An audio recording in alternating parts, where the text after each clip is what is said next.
미녀와 순정남 40회가 방송됐습니다. 어느새 중반을 넘어 결말을 향해 달려가고 있는데요.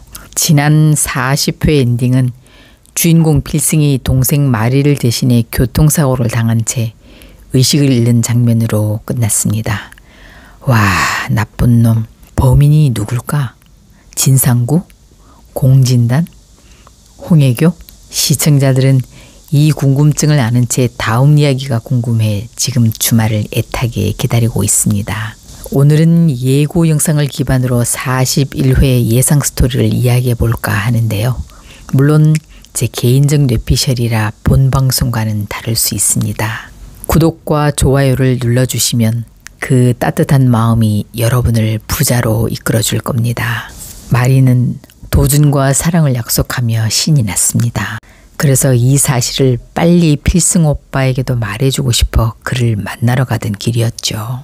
그런데 도준이 운전하는 차 뒤로 검은 옷과 모자, 마스크로 얼굴을 가린 한 남자가 운전하는 차가 계속 따라오고 있었습니다.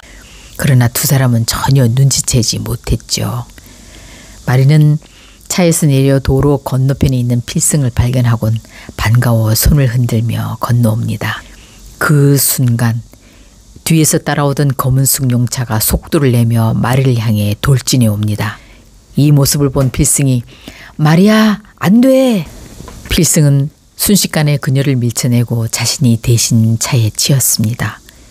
그 후 그 차량은 쏜살같이 달아났고 마침 그 옆을 지나던 지영이 이 장면을 목격하게 됩니다. 지영은 필승을 끌어안고 의식을 확인하며 울부짖습니다. 오빠 죽으면 안 돼. 나야, 돌아야. 필승의 사고 소식을 듣고 온 가족이 병원으로 달려옵니다. 선영은 거의 정신을 잃은 채 뒤늦게 도착한 수연과 끌어안고 우리 필승이 어떻게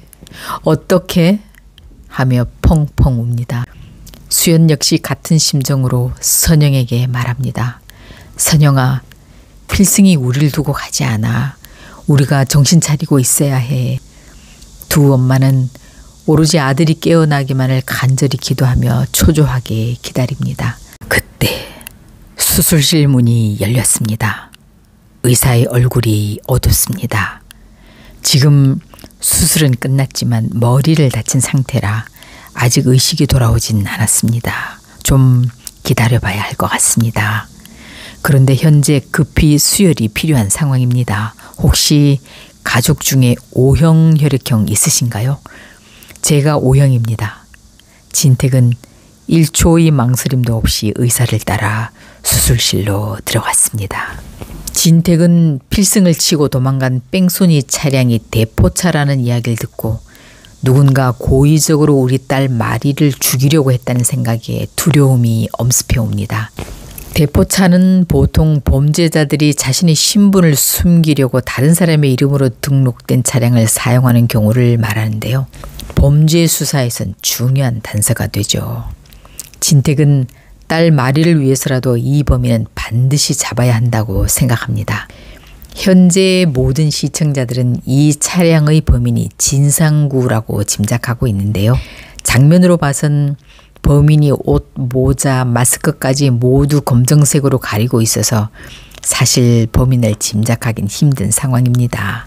장면에 나온 키로 봐선 공진단은 아닌 것 같고 진상구일 가능성이 높아 보이긴 합니다.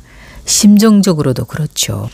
지난 40회에서 상구는 그 딸만 아니면 그 집안 공씨는 진단이 하나뿐인데 라는 홍혜교의 말을 곱씹으며 의미심장한 표정을 지었습니다.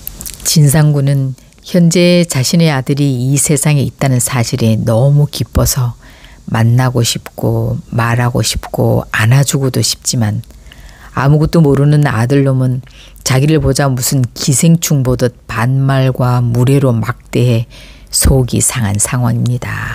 공진단은 현재 진상구를 엄마가 조금 아는 보험 아저씨? 엄마가 만나지 말아야 할 재수없는 인간 정도로 여기고 있죠. 그러나 뭐 지금은 자기가 그런 취급을 당할 수밖에 없는 처지죠.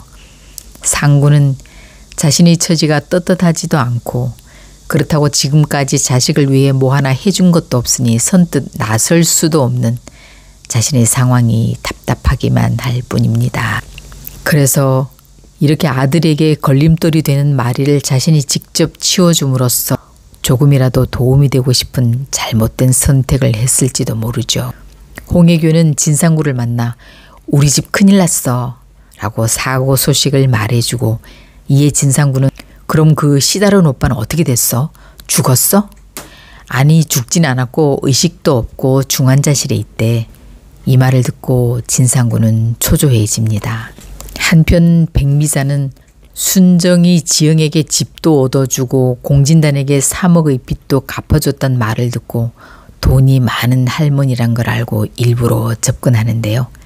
때마침 이순정은 아이고 내 잃어버린 내 딸 동동이 라고 외치며 백미자를 딸로 착각해 같이 살자고 합니다. 지영은 이제 겨우 백미자를 벗어나 독립적으로 살려고 집을 나왔는데 오빠 도식은 엄마를 한 번만 용서해달라고 하질 않나. 이순정은 또 이런 잘못된 기억으로 지영을 힘들게 할 것 같아 걱정입니다. 그런데 이순정 할머니는 지금까지 이 드라마에서 치매지만 사이다 역할을 해왔죠. 한 번도 경우에 어긋난 행동을 한 적이 없었습니다. 이순정은 지영이를 살리고 도와주며 위로해주고 심지어 고필승과 잘 되도록 오작교 역할뿐 아니라 연애 코치까지 하며 모든 지영이를 위한 지원과 배려를 하고 있는 상황이죠. 따라서 이순정이 지영이를 힘들게 할 방향으로 가지는 않을 것 같습니다. 아마 백미자가 순정의 돈을 뜯으려 하는 걸 드러내서 지영이가 아예 백미자를 손절하게 만드는 계기를 만들려고 하는 게 아닐까 짐작됩니다. 그런데 여기서 오빠 도식도 좀 속이 터지는 인물입니다. 착한 것 같지만 현명하지 못하죠. 어쩌면 엄마를 용서하라고 한 이면에는 자신도 지금까지처럼 도라 옆에 빌부터 좀 편히 살아보려는 무의식이 발동되었을지도 모르죠. 저는 이 상황이 현실이라면 지영이 도식도 좀 멀리해야 된다고 봅니다.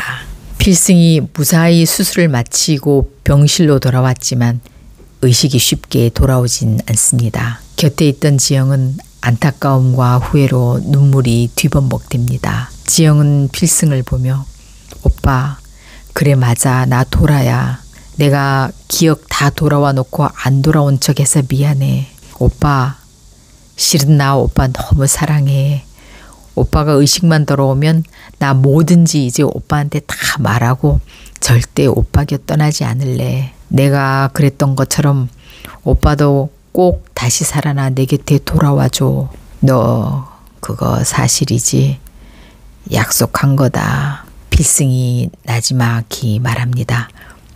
지영이 귀를 의심하며 필승의 얼굴을 뚫어지게 쳐다봅니다. 눈은 감고 있지만 필승의 얼굴에 기쁨의 표정이 생기며 잡은 손엔 힘이 들어갑니다. 마침내 두 사람은 서로의 사랑을 확인하고 손을 꼭 잡고 기쁨의 눈물을 흘리며 앞날을 약속합니다. 선영과 현철은 공진택이 필승을 위해 단 1초의 망설임도 없이 헌혈을 해줘서 필승이 살아났다고 생각하며 아들이 생명의 은인으로 여기게 됩니다. 이에 두 가족은 필승의 사고를 계기로 서로 마음이 하나가 되었습니다. 또한 훗날 공진택이 필승을 양자로 삼으려 할 때 선영과 현철이 필승을 그 집으로 보내고자 하는 마음이 자연스럽게 들도록 보이려는 작가의 장치가 아닐까 짐작됩니다. 오늘 이야기가 재미있으셨다면 구독, 좋아요로 응원 부탁드립니다.